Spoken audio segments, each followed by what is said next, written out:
Hi, everyone. Welcome. Thanks so much for joining us. Let's just give it one more minute or so and just to allow a few other people to join, and then we will go ahead and get started.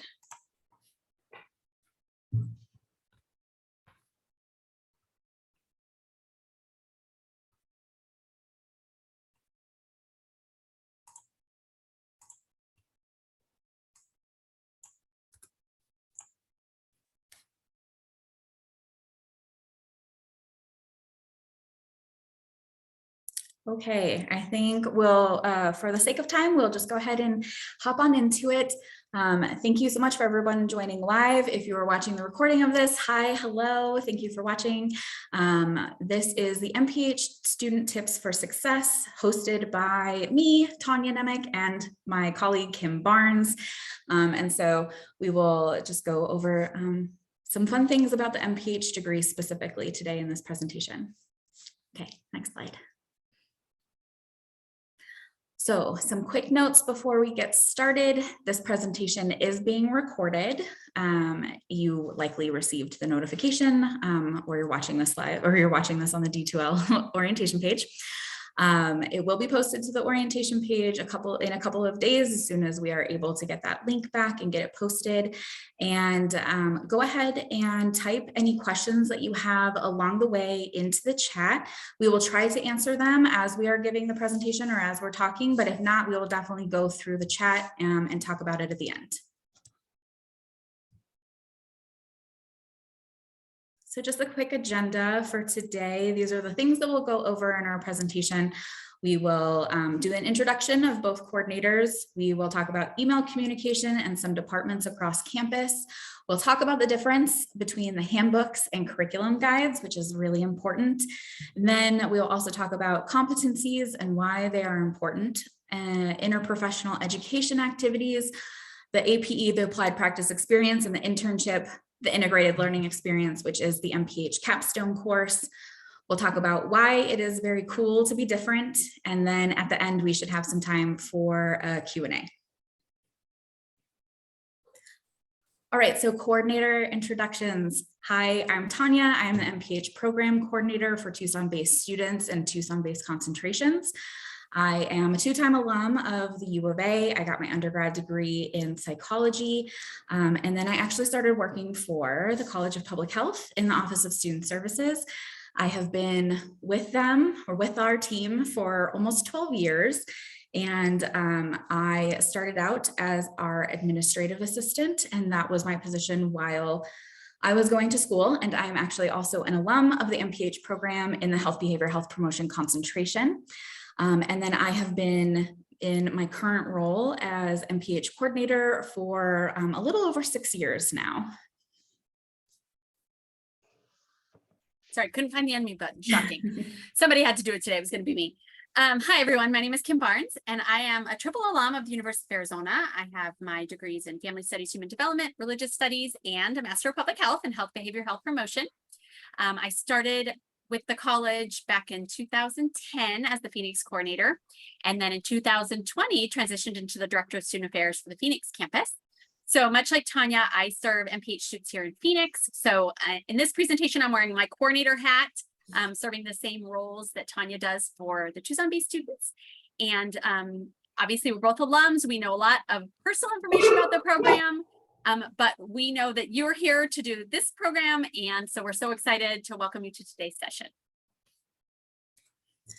All right, so a little bit further on some introductions. We have a two-pronged advising approach for MPH students, meaning you not only have us, Kim and I, to support you during your time in the program, but you are also assigned a faculty mentor. And so the faculty mentor really helps with bigger picture conceptualization topics. They can help with thinking through your internship experience. They can help with career advising and doing stuff like considering your electives if your concentration requires that. So really big picture things. Kim and I, we serve as the academic advisors for MPH students. So we do a lot of course sequencing questions. What does it look like if I do X, Y, and Z? Can I do A, B, or C? What are my options? Then we do a lot of progress, process, policies. So we do very detailed things, but then you also have someone to help with some of those big picture items. So then the other thing that I just want to note is that there are some commonly used terms both across the university and within the college. Kim and I may use them interchangeably as well. And those terms would be graduate coordinator, MPH coordinator, or MPH program coordinator. And so these all mean Kim and I. So if you are talking to the graduate college and they say, oh, you need to talk with your graduate coordinator, depending on your program, you would come to me or Kim. If you're talking to faculty or on a document, it says send to the MPH coordinator. Again, that would be me and Kim. So as you go through the program, oftentimes students are like, I have no idea what these mean. They're the same people, it's us. Okay, so we'll hop into email communication. And as of August 1st, university staff and faculty will only be communicating with you through your official U of A email address. This is really important to note because earlier and during the admissions process, we do communicate with you through the email that you used in your SOFIS application and potentially a personal email address. But now moving forward, we will only be communicating via your U of A email address, and that is a U of A policy. So I know that a lot of students like to forward their U of A email account to a personal account. I think particularly because Catmail is linked with Gmail and in G Suite, it feels very easy and convenient to do so. I will say we don't encourage that. I would not recommend that for a few reasons, because sometimes the emails don't always go through. And so even if you're having them forwarded, oftentimes your personal account will not receive an email that's sent to your U of A. Maybe it gets stuck in your spam folder and you don't check that very often. And we just don't want those kinds of complications. So additionally, the other reason why we don't really encourage it is because not only are we going to be communicating with you through your official U of A email address, but you will need to be communicating with faculty and staff regarding your academics and everything like that through your U of A email address. So if you forward it to a personal email address, your replies back to us may come from that email address and they might not get replied to. They may end up in our spam folders and we might not see them. So the one thing that you can do is to set up folders within your Catmail to help you stay organized. So you can set specific listservs that you're a part of or email addresses to go in certain folders and then make sure that you check those accordingly. And then the other thing that I would want to say is that you want to make sure that your U of A email is actually working, particularly if you were a staff member and are transitioning over to just being a student. Also recently, the U of A transitioned student emails over from having a different ending to their email. It used to be at email.arizona, and now it's just at arizona.edu.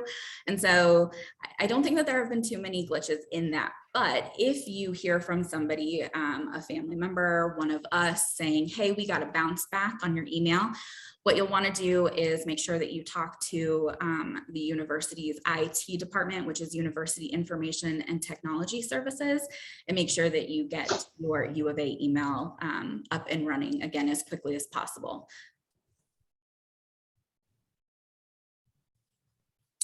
Also on email, one of the most important pieces of advice I can give you is to read your email. It sounds common sense, I know, but we send really important email messages to your U of A email, either directly to you or to you via an academic listserv. We try very hard in our department to not spam email and not spam message a bunch of messages. Actually, Kim and I, we do a digest message where we pull things that have been sent to us, throughout the week, and then we put them all together and send those out in one. So it's one big bulk message as opposed to us forwarding multiple messages throughout the week. We know that you will still likely receive a lot of emails, but we try to condense that as much as possible. And so, not reading your email is not an excuse for missing something. Say an important email about scholarship funding, or for applying for graduation, or for taking this really cool class that only has 15 seats in it, or something like that. So what you will want to do is, when you are routinely checking your email or your folders, if you have filed, if you have, made categories accordingly, to prioritize your faculty members, prioritize everybody in the Office of Student Services, your classmates and group mates, so that you're not falling behind on messages from those people, and then other entities across the university, like the Office of Financial Aid, the Registrar, Bursar, the Graduate College. They will also be sending important information that will be related to your academics. So a little bit of who does what across the U of A outside of the College of Public Health. So the first one is the Bursar's office, and this department works primarily with payment of tuition and billing of tuition. So they are the entity that sends out your bills for your tuition costs, and then also works with you to accept payment of your tuition. The next one is the Office of Financial Aid and Scholarships. And so that entity is in charge of loan and scholarship disbursement. So if you have a question about why a scholarship that you've been awarded, or why your loan hasn't been dispersed, that would be a question for financial aid and scholarships. If you have a question about being billed incorrectly or a payment plan, that would be the bursar's office. Then the next one is the registrar's office. So this entity talks about and is in charge of setting up dates and deadlines for enrollment. So anything in terms of registering, what's the date to drop a course without getting a W? What is the last day that I can add a course on my own and you access? Those sorts of things are designated and outlined by the registrar's office. And then the last one I touched upon in a previous slide for UITS, that is technical and email support. So those would be for large things. We have an IT department within the College of Public Health, but for things like my net ID and password isn't working anymore, or I'm having issues finding any, like my classes aren't showing up in D2L, or my email is bouncing back. Those are big, larger university technology issues, and you would talk with UITS about those. Okay, handbooks versus academic curriculum guides. I say that with a little bit of a sigh because this is a tricky one. It kind of trips up students every year, but it's really important that we go through it, talk through what the differences are. So that way, when we say things like, it's in the handbook, or refer to your academic curriculum guide, you know what we're talking about, where to find them. So we'll start with the handbook. This is the document that outlines college and university policies and processes. It is updated yearly, and students will always follow the most current handbook. So you'll always want to refer to the handbook first when you're wanting to know about a specific policy or process. If it is not listed in the handbook, or you read it and think, I'm not entirely sure what this means, or I have other questions about this, then you can go ahead and reach out to Kim or I, and we can kind of help clarify or talk about something if it's not in the handbook. So the handbook will always be updated. It is a living document, and every MPH student will follow the most current handbook. So going into fall 2022, all MPH students, including you all and the continuing MPH students, will be following the 22-23 handbook. Next year, you'll be following, I always mess this up, the 23-24 handbook. So you'll always move with the most recent year and the most recent handbook. On the opposite side of that is the academic curriculum guide. And this is the document that outlines academic requirements for the College of Public Health programs. And students will always follow the curriculum guide for the year that they enter the MPH program. So I wrote on here, as a hint, yours is the 2022-23 academic curriculum guide. So while your handbook and curriculum guide match for this academic year, 22-23, next year, you all will still be following the 22-23 academic curriculum guide, but will be following the most recent handbook. So that's kind of where there is a little bit of a disconnect. That will also mean that you may be in classes with people who are following different academic curriculum guides, or next year, our incoming cohort, will be following the new curriculum guide, but you all will be following the same handbook. So do we have, are there any quick questions about this? You can pop them in the chat, and if we move on before we answer your question, then we can come back to them later, but just in case there's any question about the differences there. So both of these documents are found on the hub, on the student hub. There is a link called Handbooks and Curriculum Guides. So we've made it fairly easy to find them. You will find always the most current handbook. Right now, we are in the final stages of updating the handbook for 22-23. And once that is posted there, the handbooks will always live there, and then as will the curriculum guides. So there will also be historical curriculum guides there. So you'll have to make sure that you remember when you're going onto the hub to look, if you ask Kim or I a question and we say, make sure you reference your academic curriculum guide, when you go onto the hub to look at it, make sure you know, okay, I'm looking at the 22-23 academic curriculum guide, because there will be other ones there as well. And I'm going to pause and just insert here. Hopefully most of you have started the D2L orientation portion. That's where you'll learn about the hub. So if that statement is new to you because you haven't been able to work on that yet, the hub is our student intranet, and it's where we house pretty much everything that you're going to need from us, all the documents, internship, etc.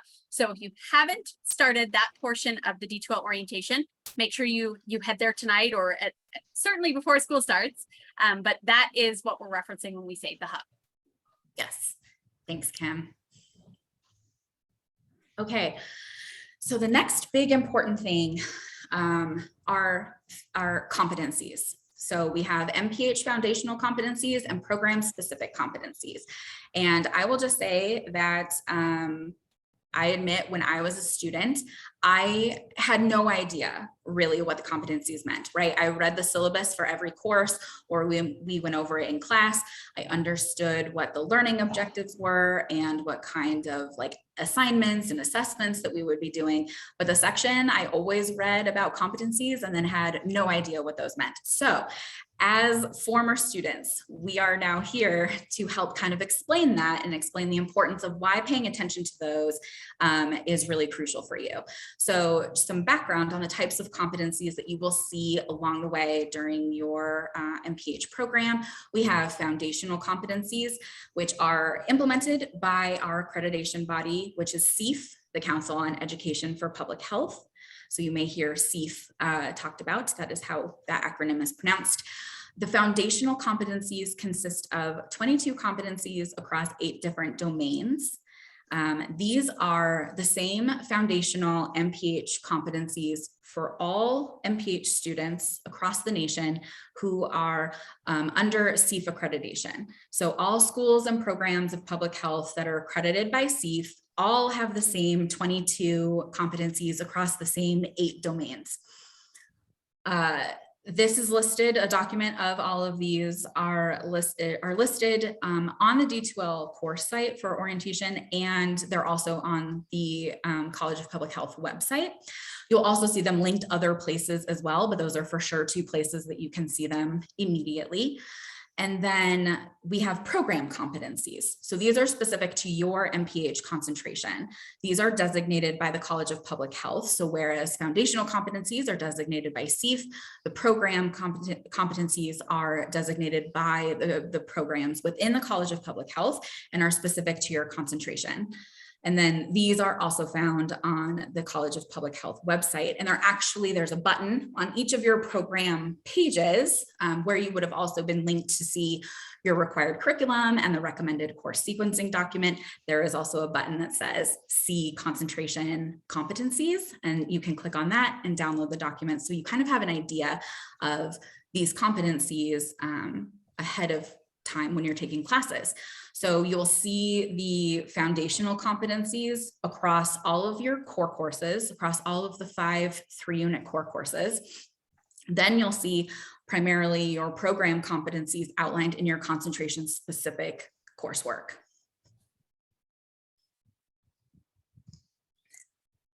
So we talk about competencies, what they are, what they're titled.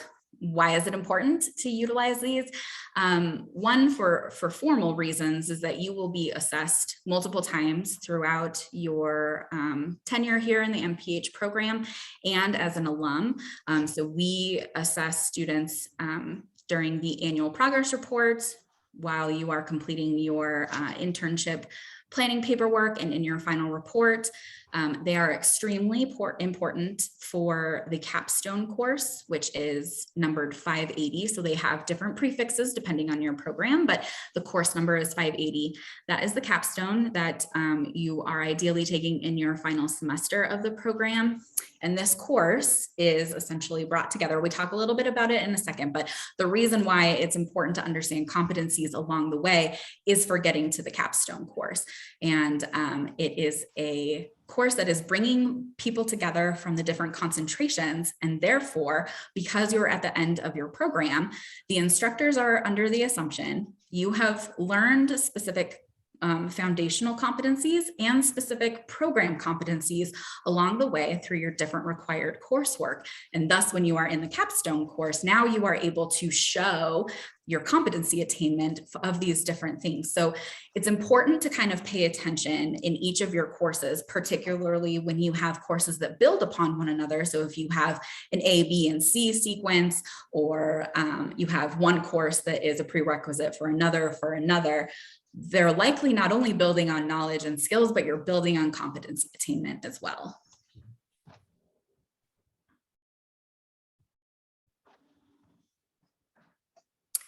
Okay, so interprofessional education, we call this IPE. So when we talk about this in meetings with you all or in emails or anything, we have a lot of acronyms. So IPE is interprofessional education. This is a CEEF requirement for all MPH students to be competent working as part of an interprofessional team. So IPE activities are part of your MPH degree requirement. They are non-credit bearing, so you will see them on your required curriculum and recommended course sequencing document, but you'll also see a notation next to it that says non-credit or non-credit bearing.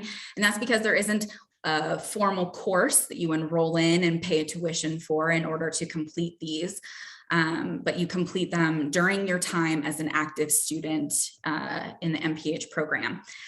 Ideally, you would be planning to complete your required IPE activities by the end of your 3rd semester.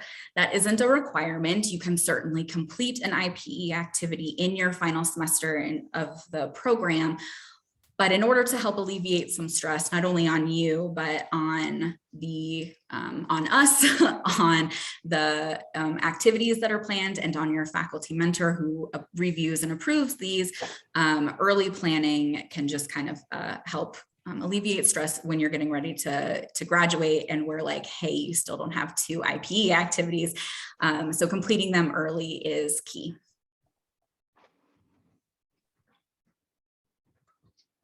All right, so a little bit more about IPE.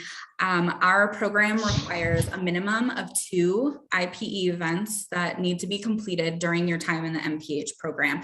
You can certainly complete more. So if you start attending or completing interprofessional education activities and you're like, these are very cool and I want to take advantage of as many as I can, have at it, you are welcome to.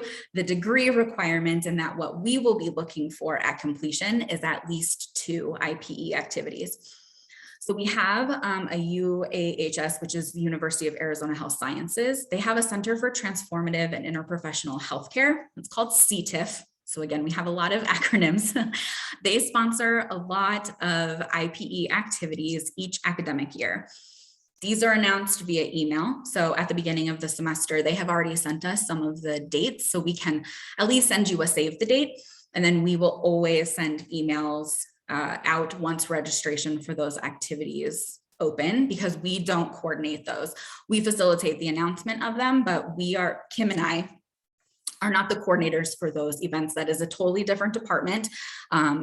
It collaborates with all of the colleges in the health sciences, so with medicine and nursing, pharmacy, and public health. But the IPE events that we send, where we say this is a UAHS IPE event, it's not a Kim and I planned event. So just to kind of keep that in mind. And then after you complete an interprofessional education activity, there is an assessment form that you complete for the College of Public Health. This would be separate of any formal activities or requirements that specific IPE activity requires. So if you attend something that then requires like a post-event survey or anything like that, that would be part of that specific activity. But on the academic side for the College of Public Health, we require an assessment form to be submitted for each interprofessional education activity that you attend. That is completed electronically on the hub. There is a lot of instructions in the handbook and also on the hub of how to complete this electronic form. And so this gets submitted to your faculty mentor, they review it and they approve it. So if there is an activity that you attend and you're not sure if it counts for interprofessional education, talking with your faculty mentor is going to be the best bet. The UAHS, CTIF, IPE activities count. If you complete everything and you get your certificate of completion for those specific events, they count. So if you just want to do 2 of those as your degree requirement, that's totally cool. But if you attend another activity or you do something outside of those and you're not sure if the activity that you want to submit counts as IPE, then you would want to talk with your faculty mentor to get that approved before submitting your assessment form.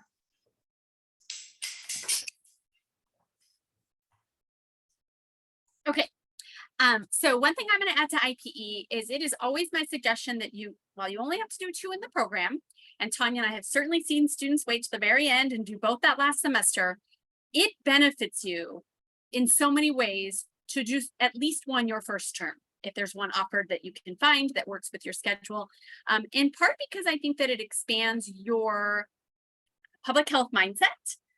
It's interprofessional, right? So it's expanding your knowledge of other professions. But I think the more things you can do outside the classroom, the more you're going to understand and feel committed to your path or shifting your path within public health. Because some of these events are really going to give you great exposure to certain jobs and certain career paths in public health. So I think if you could do them sooner, that's great. At least 1 or 2. Okay, I'm going to take us on a continued journey of acronyms, because why would we stop here? I feel like I've already counted like 6. I was like, oh goodness, we're only halfway through. So our next acronym is Applied Practice Experience, or the APE, and that's often how you're going to hear it referred to.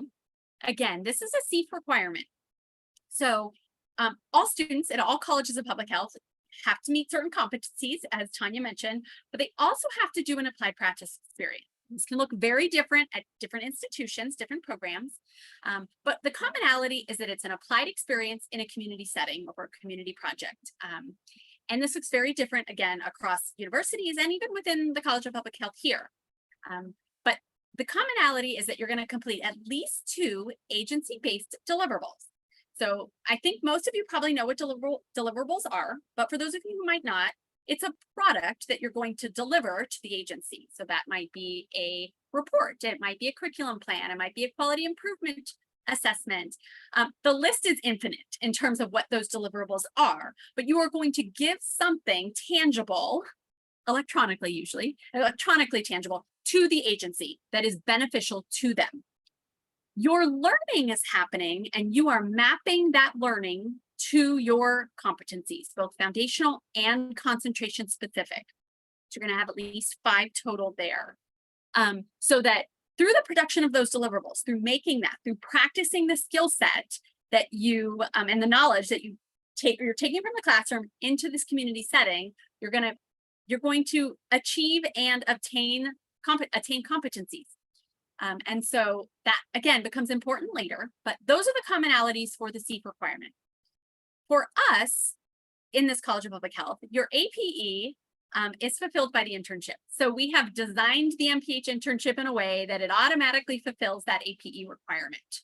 So you're not really trying to seek these experiences to figure out how to fulfill that. We have designed it and told you have to do it in your curriculum guides. Important to note, we are not a placement-based internship program.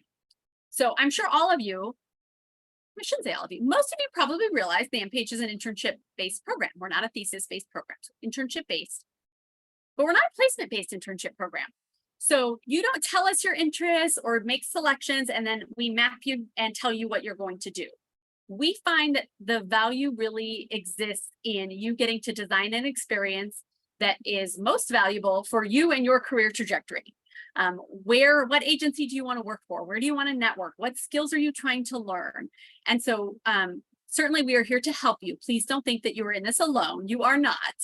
And you'll learn more about the internship in today's session and as you start the program. But we don't place you. You should, if you haven't already, review your concentration prerequisite courses on your course sequencing sheets to have an understanding of where the internship exists in your program. These course sequencing sheets are obviously designed, they're identified for students who are on full-time track. So they're planning to do the program in 2 academic years. If you are not, if you're going to be a part-time student or you need to shift courses around, or maybe you're coming in with a class or 2 complete, where that internship can exist on your path might vary a little bit. So it's really important that you understand that so you kind of understand backdating that, what the planning process might look like for you. Again, if you're on a full-time track, it's mapped out for you where that internship can take place as soon as it can take place. But you might need to move some things around. And that's where you would meet with Tanya or myself, depending on your program. And then academically, so you're going to do this amazing experience at a community-based site, and you're going to give them deliverables. And on the academic side, you're going to do a presentation at our virtual internship conference, and you're going to write an executive summary report about your experience and your competency attainment. So it's really both things happening together, the community work and the academic components. So as I mentioned, you're not left to do this alone. Tanya and I have put together an internship preparation workshop. It is, again, non-credit bearing. You'll see that on your course sequencing sheets. You don't enroll in it. There's no course to sign up for and you access. What there is are a set of self-paced preparatory tasks that we need you to complete. They're outlined specifically in an email that we send every semester, because sometimes they do shift a little bit depending on any changes that we are given. But typically it involves the completion of watching several webinars, reading a manual, taking a quiz to make sure that you have absorbed the information there. And then every semester we host FAQ sessions for those who have done those things to answer any additional questions. So we suggest that students complete those tasks early in the semester before you intend to start your project. So if you are a full-time student, let's say you're in a Phoenix concentration, public health practice, and you are full-time, so the earliest you can start your internship is the summer between years 1 and 2. We suggest you complete the preparation activities late fall or early spring. And that's to account for any changes that needed to happen. We don't want you to have to do it again. You can certainly access those materials early. You can access them on the hub today if you wanted to, but you may have to do them again if things have changed. So keep that in mind. So you'd want to do that late fall or early spring semester. And then again, these self-paced tasks are followed up. You can attend one of our live or more than one of our live Q&A sessions where they're open forums. Students can come, ask their questions, learn from each other, and learn from us. So we want you to have a full understanding, a full picture of what the internship planning process looks like, because it's a little bit extensive. And so we want to make sure you feel comfortable with that. Couple of important notes. These are really the tips for success. I think that Tanya and I pull from our experience working with students and also our own experiences. Start planning early. Do I mean go out and find an internship today? I absolutely don't mean that. You need to take some classes. You need to figure yourself out, do some self-assessments. Even if you absolutely know what you want to do, you're brand new to the program and you have to give yourself time to start to absorb the coursework and absorb the material and start to network. But that planning process can take about 4 to 6 weeks. And that's paperwork, that's human subjects review, that's all of that. So you definitely don't want to say, hey, I need an internship for the semester that starts tomorrow, because the answer is going to be you can't start tomorrow. So keep that in mind, file that away as you progress into this year. If you are hoping to do an international internship or you are an international student here, you need to account for more time because there's additional paperwork for both of those options to happen. So I would add in another 3 or 4 weeks for that process to complete. So during this first semester, you should be keeping your eyes and ears open. You should be attending events, seminars, webinars, engaging in your classrooms with your faculty. If we have alumni panels, which we hope to host, we'll have our virtual internship conference in November. We want you engaging in those opportunities so that you can learn not only more about what students have done, but also what opportunities might exist to expand on their projects, what types of projects, types of deliverables. All of this is to really help you sculpt your path. And so we want to make sure that you are doing that, eyes and ears open this semester. But don't feel like you have to put your nose to the grindstone to find an internship right now. That is not the case. During the planning process, you got to take ownership of that process. Like I said, we're not a placement program. We're not signing you up and telling you where to be day one. You are going to be designing this experience with a faculty member and a site from start to finish. If you happen to get an internship that's a pre-established internship, you are still going to be facilitating that planning process. This is your MPH. Tanya and I have done ours. We did our internships. We did very different types of internships. We have very different experiences that we can tell you all about another time. But common to both, for certain, is that we had to coordinate that. Faculty are here to help you, but they are not going to hold your hand through the process. You need to be proactive. You need to be responsive. I think it goes without saying, yet here I am going to say it. We need you to be professional. We want you to be professional. You're representing the college as well as yourself. But for me, I really think of internships as one of two things, or both. One could be a very long interview.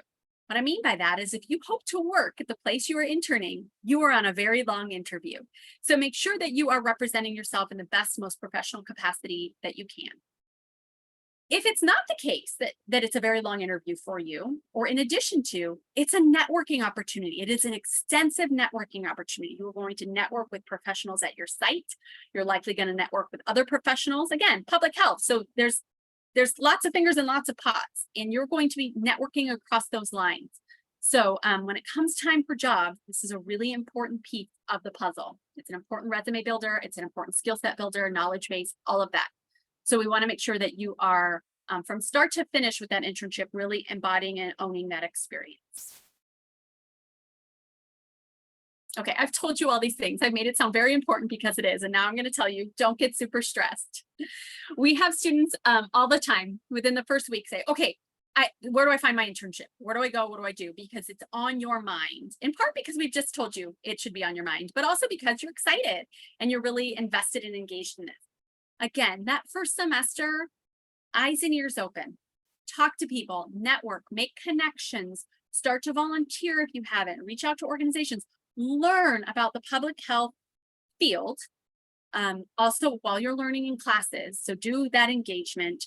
You're building your bubble so that when it's time for you to look for an internship, you feel like you have places and people to connect with to help you find and design the experience that you want. That's what you should be doing this semester. Obviously, if you have questions, ask us. That's what we're here for. We're here to help you. But end of fall semester, early spring, if you're on a full-time track, that's when you want to do those workshop items. If you're on a part-time track or otherwise have some courses completed, connect with me and Tanya so we can make sure you're building the best path for yourself based on your needs and your career goals. Okay, another acronym, because why not? Integrated Learning Experience. So Tanya referenced this a little bit, the capstone class, number 580, and the prefix will depend on your program. all MPH students take this 1-unit online course. And so we want you to take it in your last semester. If you've completed all 5 core courses, you are able to take it in your last year. However, the more information, the more competencies you have attained in the program, the better your experience in this course will be, because that's what they're going to ask you to do. It's a case-based course with different group members from across different concentrations in the college. So you might have a health services, an EPI, a health behavior, and an EOH environmental student all together in a group solving public health issues. You have to come prepared and ready and knowledgeable about your competencies, your program work, so that you can do this class. So it is, I would say, for a 1-unit class, it is as challenging as a capstone class should be. So don't take it lightly. Again, it's very important to understand those foundational and concentration competencies. And again, it's challenging. It's a capstone class. So don't worry too much about that now, obviously, other than making sure you're noting your competencies, tracking your competency attainment, and really sort of making sure you're creating that building block for yourself through the program. Okay, so I'm going to quickly summarize. We have IPE, which is interprofessional education. You do 2 events during your time in the program minimum. You're submitting self-assessments via the hub to be approved by faculty mentor. So this is interprofessional education events, non-credit bearing. Applied practice experience is a community-based experience or a real-world public health setting, completing 2 deliverables, a presentation, executive summary report, and it is fulfilled by your MPH internship. Then there's the ILE, integrated learning experience, which is your 1-unit capstone taken in your last semester that's bringing all of this knowledge together to solve problems, public health problems. Okay, switching gears. We're out of the acronyms for a minute. It's cool to be different. And what do we mean by that? Well, we mean everything by that. It is cool to be different, but not all programs are the same. Not all concentration programs, concentrations within our MPH are the same. You may know and have student colleagues from other MPH programs. Not everything is the same. There are different policies and different requirements for different students. Much like Tanya mentioned, the handbook you change with, the handbook changes with you. Curriculum guide stays with you and does not change. But you might have students in your classes that started different curriculum guides from you, or started with 3 or 4 classes complete. So they're doing things totally differently. They maybe are ready to start their internship in spring. So different situations mean different things. And so we don't want, our goal is that we are here for you as a resource for policies, processes, procedures, and progress, the 4 Ps. You can certainly talk to your mentor and they will certainly loop us in when they need to, and you can come to us for these things as well.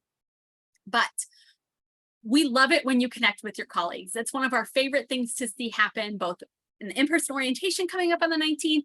Also, we hear and see you guys developing relationships, but just know what one student does is not what another student should do, can do, wants to do, etc. So make sure you're kind of embodying that, understanding that your program is your MPH program and you're here to learn from one another, but how you get there is your own path. And this is your graduate degree. We're so excited that we're alums and we can sort of give back in this capacity, the workforce development piece, the educational piece, but we did our degrees. And that's my loving way of saying that we are not going to drag you across the finish line for the MPH, but we are here to help you, provide resources, clarification all along the way. It's up to you to get what you want out of graduate school. If you're doing this program full-time, 2 years flies by like that. I want you all to take a minute and think back to your undergraduate world, whether that took you 4 years, whether that took you 10 years. If it took you 4, you're looking back, you're probably saying, yeah, it went by so fast, freshman to senior like that, and then I had to get a job. 2 years is half that. It's gonna fly by, even if you're on a part-time track with us. Get involved how and when you can. If you're a full-time working professional trying to do school full-time and raise a family, that might look very different for you than a student who is a full-time student and that is their sole focus and the only thing that they have on their plate. Pretty rare that that's one of our students, but do what you can when you can. Do additional IPE events, attend an additional seminar once a month, connect with a student group. We do try to host things virtually in many spaces so that all of our students across all of our campuses can participate. Sometimes things will be in Phoenix only, sometimes they'll be in Tucson only. You are not prevented from traveling between those campuses to attend events, go to a conference, right? That's a 1 day, maybe a half day commitment. And there's a ton of conferences across the state in public health. You're here in Phoenix. We have a lot here. If you're traveling up from Tucson as well. Challenge yourself. Really invest in the material. Make sure that you are engaging with your readings and your discussion posts, and as much as you can, treating all of those moments as opportunities to learn and to connect and to engage, rather than the task on the syllabus that you have to get done. I know there's going to be moments like that. There always are. That's okay. The more you can engage with the material and with the world around you in terms of public health, the better. The more you'll build and hone those skills. We want you to be proactive. We want this to be an experience that helps shapes your path, whether that is affirming for you and you go from point A to point B and it feels very straight and not windy at all, and you get there and you're then in 5 years, you're doing exactly what you planned, or whether it is twisty, turny, left, right, up, down, all over the place, and you end up in a different field of public health than you ever imagined yourself to be, but it feels right. We want to help you along that path, but it's your path. So design it with intent so that you can experience the most that you can. That's our presentation today for tips for success. We know that as you enter into this program, you're going to hit the ground running on day one in classes. Some of this stuff is going to feel far away already. So come back to the recording. You'll have access to your D2L orientation page all year. Come back to the recording, come back to us. Handbooks, curriculum guides, the hub, resources everywhere. We're here to help you, and that's what we like to do. So again, Phoenix-based students, that's HSA, Public Health Practice, MD/MPH Phoenix, can talk to me. All of our Tucson-based students can talk to Tanya for those 4 Ps: policies, procedures, progress, and I already forgot the other P. Tanya, jump in there. What is the other P? Anyway. Tanya, did you unmute?